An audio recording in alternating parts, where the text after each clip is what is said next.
अस्सलाम वालेकुम viewers, welcome to Ustad online. Viewers, उम्मीद है आप खैरियत से हैं। व्यूअर्स, जिस तरह के आपको मालूम है कि मिनिस्ट्री ऑफ डिफेंस के एग्ज़ाम्स की डेट्स अनाउंस कर दी गई हैं। अब टाइम बहुत कम है, 25 से इसके एग्ज़ाम शुरू हो रहे हैं। 25, 26 और 27 तक ये एग्ज़ाम चलेंगे। हमारे चैनल पे कमेंट सेक्शन में ये कहा जा रहा था कि मैं कोई टिप्स से रिलेटेड वीडियो जो है वो ऐड करूं जिसमें आपको बताया जा सके कि आपने पेपर को किस तरह अटेम्प्ट करना है। वो टिप्स और टेक्निक्स कुछ आपके सामने रखी जाएं ताकि आपको अपने एग्ज़ाम्स को क्रैक करना ईजी हो जाए और आप उसको इजीली अटेम्प्ट कर सकें विद इन टाइम।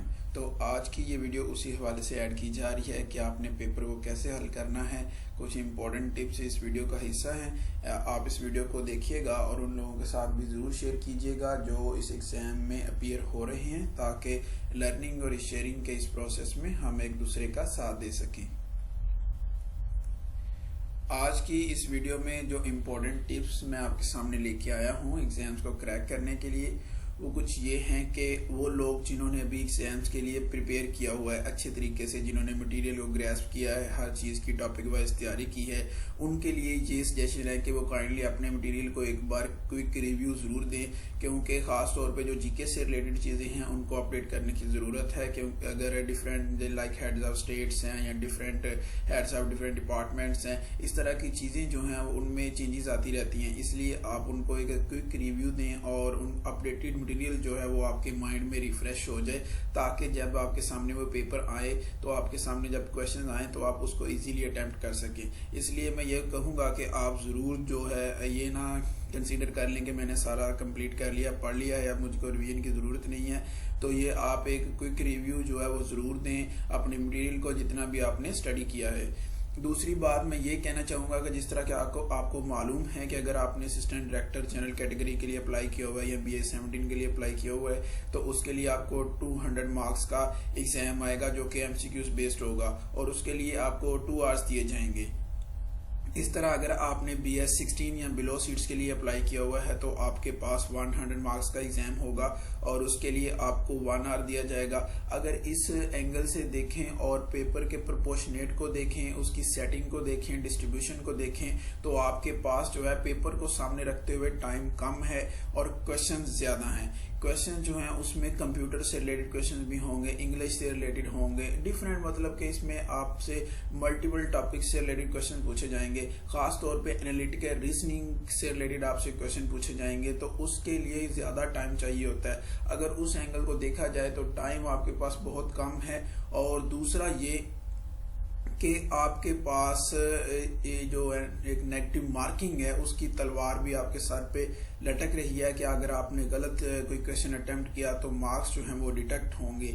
इसलिए आपने इन चीज़ों को मद्देनजर रखते हुए, मैंने पहले एक वीडियो ऐड की थी जिसमें मैंने ये कहा था कि आप जो है अपनी तैयारी का अमल अब कंप्लीट अगर कर चुके हैं तो आपके पास साथ मैंने कुछ पास पेपर्स शेयर किए थे बुकलेट की फॉर्म में।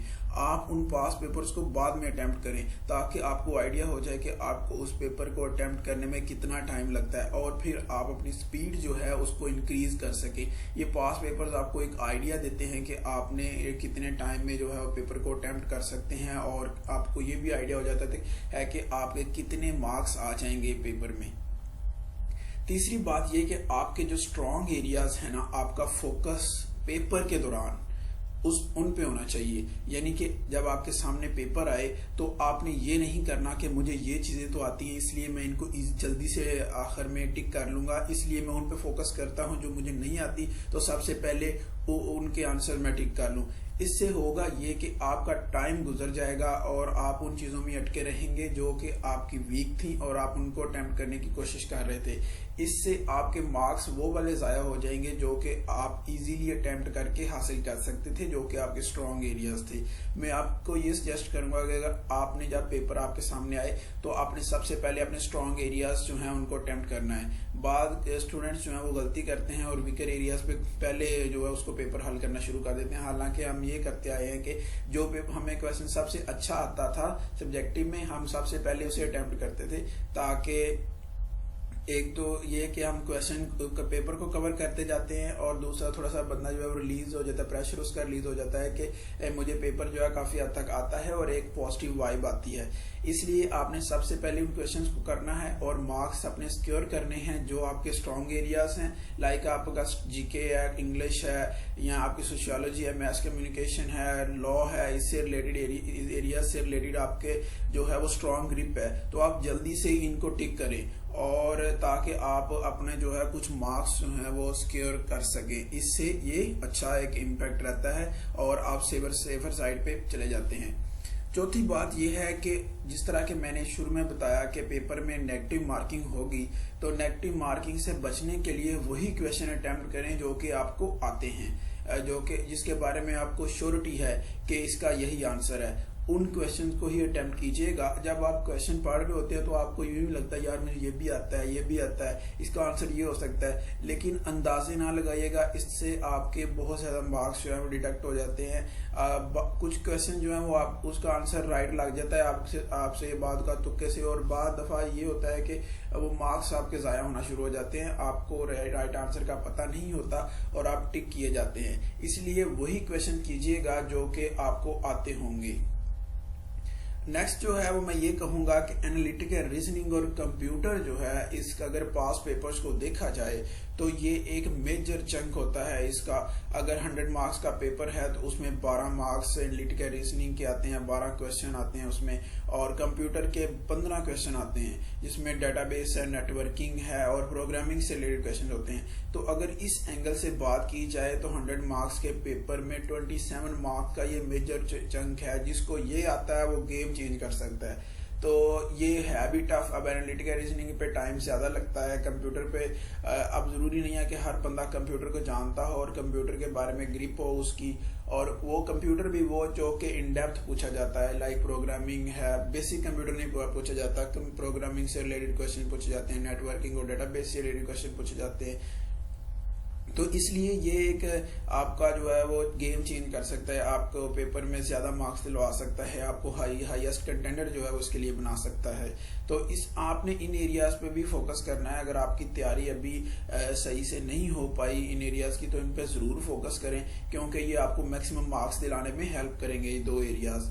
100 मार्क्स के पेपर का तो मैंने बता दिया कि 27 क्वेश्चन जो हैं वो इसमें से रहते हैं, और अगर 200 मार्क्स के पेपर की बात की जाए तो उसमें 50 प्लस क्वेश्चन यानी कि 54 क्वेश्चन इन 2 एरियाज में से आते हैं। इसलिए आप इन पे काइंडली जरूर फोकस करें। 27 मार्क्स इतना बड़ा मार्जिन आपको दिला सकता है। अगर 27 में से आप 20 भी हासिल कर लेते हैं और 50 में से आप 30 भी हासिल कर लेते हैं, तो आपके पेपर में बहुत बड़ा जो है वो फर्क आएगा और आपके मार्क्स जो है आप शूट कर जाएंगे और आपको हाईएस्ट जो अचीवर्स हैं उनमें लेके आपको जाएंगे। मैं फिर यही कहूंगा कि आपने एनालिटिकल रीजनिंग का जो पोर्शन है ना उसको आपने एंड पे करना है, क्योंकि उसके लिए टाइम ज्यादा लगता है, और ये ना हो कि आपने स्टार्ट में उसको शुरू करके तो उस पर टाइम ज्यादा लगना शुरू हो जाए और आपका टाइम जो है वो जाया हो जाए। इससे आप वो क्वेश्चन भी नहीं अटेम्प्ट कर पाएंगे जो कि आपको एग्जैक्ट आते थे। होता ये है कि आप जब एक टफ पोर्शन को शुरू करते हैं और आप उसको सही से अटेम्प्ट नहीं कर पाते, तो आपका माइंड जो है वो नेगेटिव वाइब लेने की वजह से बाकी पेपर को भी अच्छे तरीके से नहीं कर पाता। तो जो टफर एरियाज हैं उनको जरा साइड पे रखिए और उनको बाद में कीजिए। एनालिटिकल रीजनिंग जो है वो बाद में कीजिएगा, इसके लिए टाइम जरूर बचाइएगा और आपने क्विकली इसको जो है वो पेपर को अटेम्प्ट करना है। क्वेश्चन पढ़ के ये इसकी तैयारी के लिए मैंने वीडियोस आपके साथ शेयर की थी और उसमें मैं ये करता था कि स्टेटमेंट दे के डायरेक्ट उसका आंसर आपको बताता था, यानी कि ऑप्शंस नहीं देता था। हालांकि पेपर में ऑप्शन दिए जाएंगे। ऑप्शन इस वजह से नहीं देता था कि मैं समझता था कि आपकी तैयारी जो है इससे अच्छी होगी और जब पेपर आपके पास आएगा तो आपको ऑप्शंस में से ढूंढने की जरूरत नहीं पड़ेगी, आपको एग्जैक्ट उसका आंसर आता होगा और इस तरह आप अपने टाइम को बचा सकेंगे। अगर कंसीडर किया जाए तो ज्यादा नहीं तो लेकिन सेकंडों में टाइम भी अगर आप बचाएं तो आपके पास आखिर में मिनट जो है वो काफी बच जाएंगे और आप उसको दूसरे एरिया पे फोकस करते हुए उनको अटेम्प्ट कर सकेंगे। आखिर में जो कुछ स्टिग्मास हैं उनके बारे में मैं बात करना चाहता हूँ। कुछ जो चीजें देखने को सामने आती हैं और चैनल पे भी उसका इजहार होता रहता है, कमेंट सेक्शन में भी, इवन के लोग मैसेजेस में भी यही कर रहे हैं। कुछ लोगों की कैटेगरी होती है जो पेपर के पास ही उन्होंने बुक लेनी होती है। हालांकि ये डिफरेंट चीज़ है। मिनिस्ट्री ऑफ डिफेंस और कोई भी दूसरे एग्जाम्स हैं, उनके लिए अगर आपने उनको वाकई क्रैक करना है तो आपके लिए आपको पहले से उसकी तैयारी जो है वो एक प्रॉपर वे से करनी पड़ती है। कुछ लोगों की अब कैटेगरीज मैं आपके सामने रख देता हूँ जो देखने को मिल रही हैं। कुछ लोगों की कैटेगरी यह है कि वो उन्होंने पेपर की जब डेट अनाउंस हो गई है तो उन्होंने उसकी बुक लेनी है और बुक लेके रख देनी है। जब रात को सोने का टाइम है, उनको नींद नहीं आ रही तो उन्होंने पढ़ना शुरू कर देना है और 10-15 मिनट में उनको नींद आ जाती है और फिर बुक वैसे ही पड़ी रहती है। वो उसको एज स्लीपिंग पिल यूज करते हैं। और दूसरे वो लोग होते हैं जिनको बुक्स लेने का शौक होता है। कुछ लोगों को होता है ना शौक के वो बुक्स इकट्ठी करते रहे, तो इस तरह के भी लोग यहाँ आपको देखने को मिलेंगे, वो बुक्स इकट्ठी कर रहे हैं। फिर ऐसी कैटेगरी भी सामने आती है कि जिन्होंने बिल्कुल भी ये कहेंगे हमने बिल्कुल भी नहीं पढ़ा हुआ और पेपर आ गया, अब हम क्या करें, हमें कोई जल्दी से ये ऐसी कोई आसान सी टेक्निक्स, आसान सी चीजें बता दे कि हम इसको अटेम्प्ट कर सकें।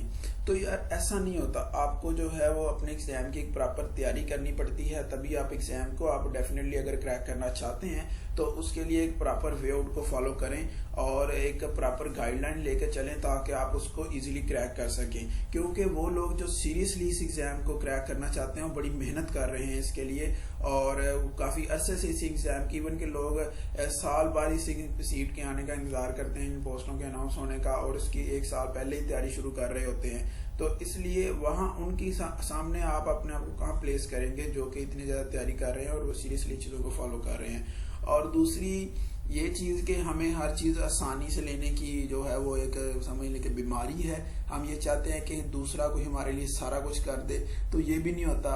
अब कुछ लोग ऐसे भी सामने आ रहे हैं जो कहते हैं हमें 1-to-1 गाइड किया जाए, और क्योंकि हमारे पास टाइम कम है और हमने कुछ भी नहीं पढ़ा हुआ, तो अब टाइम जो है वो सबको देना है, तो 1-to-1 गाइड नहीं किया जा सकता। जहां तक हो सकता है पहले 1-to-1 गाइड किया जा सकता था क्योंकि पहले टाइम ज्यादा था, अवेलेबल था टाइम और मैं गाइड कर भी रहा था लोगों को। लेकिन अब जो है अब तो आपकी जैसे बारी आती है, आपने मैसेज किया हुआ, जब आपकी बारी आती है तो तभी आपको गाइडलाइन प्रोवाइड कर दी जाती है। लेकिन ये नहीं है कि आपको 1 आवर तक 2 आवर तक आपको कंटिन्यूसली जो है वो चीजें बताता जाऊंगा और इसलिए बाकी लोगों का जो है वो फिर टाइम उनके लिए नहीं बचता। तो हमें इक्वली इसको डिस्ट्रीब्यूट करना होता है टाइम को। तो आप इन स्टिग्मास को अवॉइड करें, जो एक प्रॉपर वे आउट है उसको फॉलो करें ताकि आप इस एग्जाम को क्रैक कर सकें। आपके लिए ये एक ऐसी बुकलेट है और सर ब्यूटी है बुकलेट ये है कि इसको इस तरह डिफाइन किया गया है, इस तरह डिजाइन किया गया है कि आप इसको 1 वीक में पढ़ सकते हैं। इसको अगर आप सीरियसली ही तैयारी करना चाहते हैं तो आप इस 1 वीक आपके लिए बहुत है, क्योंकि इसको इस अच्छे तरीके से जो है वो डिजाइन किया गया है। और सबसे अच्छी बात यह है कि इसमें डाटा शामिल किया गया है ऑलरेडी एमओडी क्वालिफाइड कैंडिडेट्स की तरफ से। वो लोग जो इस एग्जाम को क्रैक कर चुके हैं, उन्होंने जो टेक्निक्स यूज किए, जो ट्रिक्स यूज किए, जो डाटा इस्तेमाल किया वो बुकलेट का हिस्सा है। इसके अलावा भी बहुत सा अदर डाटा जो कि रिलेटेड है वो भी शामिल किया गया है। अगर आपने अप्लाई किया हुआ असिस्टेंट डायरेक्टर जनरल कैटेगरी के लिए, सिक्योरिटी सब इंस्पेक्टर के लिए, सब इंस्पेक्टर के लिए, ट्रैफिक एनालिस्ट सुपरवाइजर के लिए, ट्रैफिक एनालिस्ट के लिए, असिस्टेंट के लिए, एएसआई के लिए, सिक्योरिटी सुपरवाइजर, यूडीसी या एलडीसी के लिए, तो आपके लिए ये बुकलेट इंतहाई कारआमद साबित हो सकती है। इससे पहले हमने फर्स्ट सेकंड एडिशन इसका लॉन्च किया है, इवन कि अभी 3rd एडिशन पे भी रिस्पॉन्स बहुत अच्छा आ रहा है। अभी क्योंकि टाइम कम है इसलिए मैं इसका नेक्स्ट एडिशन लॉन्च नहीं कर रहा। इंशाल्लाह नेक्स्ट जब पोस्ट आएंगी तो फिर इसके लिए नया एडिशन लेके आएंगे। अभी ये 3rd एडिशन में बहुत अच्छा रिस्पॉन्स आ रहा है। अगर आप भी चाहते हैं तो आप इसको ऑर्डर कर सकते हैं। ऑर्डर किस तरह आपने करना है, सबसे पहले तो मैं इसके टॉपिक बता दूं कि बाद में ऑर्डर का तरीका आपको बताता हूं। इंग्लिश में इसमें पोर्शन शामिल है, वो चाहे प्रेपोजिशन है, सिनोनिम्स, एंटोनिम्स है, एक्टिव वाइज, पैसिव वाइज है, स्ट्रेंथ, स्ट्रक्चरिंग, इस तरह की चीजें इसमें शामिल की गई हैं। जीके जिसमें Pakistan affairs, current affairs, world affairs से रिलेटेड चीजें शामिल हैं। इकोनॉमिक्स में इकोनॉमिक्स से रिलेटेड क्वेश्चन हैं और इकोनॉमिक्स में ही मैथ कंसिडर किया जाता है, इसी एक कैटेगरी के अंडर क्वेश्चन आते हैं। फिर इंटरनेशनल रिलेशन से रिलेटेड क्वेश्चन हैं, इस्लामियात, लॉ से related, maths communication, Pakistan studies, sociology, computer, जिस तरह के मैंने बताया, प्रोग्रामिंग, नेटवर्किंग और डेटाबेस, इसमें मेजर फोकस किया गया है। इवन के पास papers of last 10 to 12 years और एनालिटिकल रीजनिंग का एक मुकम्मल पैक आपके लिए है, जिसमें इजीली अंडरस्टैंडेबल वे में आपको चीज़ें समझाई गई हैं कि आपने इसको ज़ीरो से किस तरह स्टार्ट करना है, एनालिटिकल रीजनिंग को समझना किस तरह है कि ये होती गेम किस तरह होती है। तो ये सारी टॉपिक्स जो है इस बुकलेट का हिस्सा हैं। आप इसको दो तरीक़ों से ऑर्डर कर सकते हैं। एक तो ये कि आप व्हाट्सएप कीजिए, व्हाट्सएप नंबर है 0307728224। आप इस पे व्हाट्सएप करके बुकलेट ऑर्डर कर सकते हैं। और दूसरा तरीका ये है कि आप हमारे फेसबुक पेज पे जाइए। फेसबुक पेज का लिंक जो है facebook.com/ustadjionline1 है। इसके अलावा हमारे पास कोई पेज नहीं है। आप हमें इसी यूआरएल के जरिए एक्सेस कीजिए। इस पेज पे जाके आपने हमें सेंड मैसेज करना है तो आपको ये बुकलेट प्रोवाइड करती जाएगी। आपकी आसानी के लिए मैं व्हाट्सएप नंबर और फेसबुक पेज का लिंक वीडियो की डिस्क्रिप्शन में ऐड कर दूंगा। आप इसको वहां से पिक करते हुए ऑर्डर प्लेस कर सकते हैं। वीडियो के बारे में कोई क्यूरी हो, क्वेश्चन हो तो उसका इज़हार आप कमेंट सेक्शन में जरूर कीजिए। वीडियो अच्छी लगे तो उसके बारे में बताइए। अगर आपने अभी तक हमारे चैनल को सब्सक्राइब नहीं किया तो उस्ताद जी ऑनलाइन को यूट्यूब पे सब्सक्राइब कीजिए और बेल आइकन को जरूर प्रेस करें, ताकि जैसे ही कोई नई वीडियो आएगी, नई अपडेट आएगी तो आपको उसका नोटिफिकेशन पहुंच जाएगा। अगर आपने सब चैनल को सब्सक्राइब करने के साथ साथ बेल आइकन को भी प्रेस किया होगा। और वो लोग जो इन एग्जाम्स की तैयारी कर रहे हैं उनके लिए ये वीडियो कारआमद हो सकती है। उनके साथ भी ये जरूर शेयर करें और लर्निंग और शेयरिंग के इस प्रोसेस में हमारा साथ दीजिए। इंसान दूसरों की बेहतरी के लिए काम करता है तो अल्लाह ताला उसकी बेहतरी के रास्ते खोल देता है। आपसे मुलाकात होगी इंशाल्लाह एक नई वीडियो के साथ। तब तक के लिए अपना बहुत सारा ख्याल रखिए। अल्लाह हाफिज।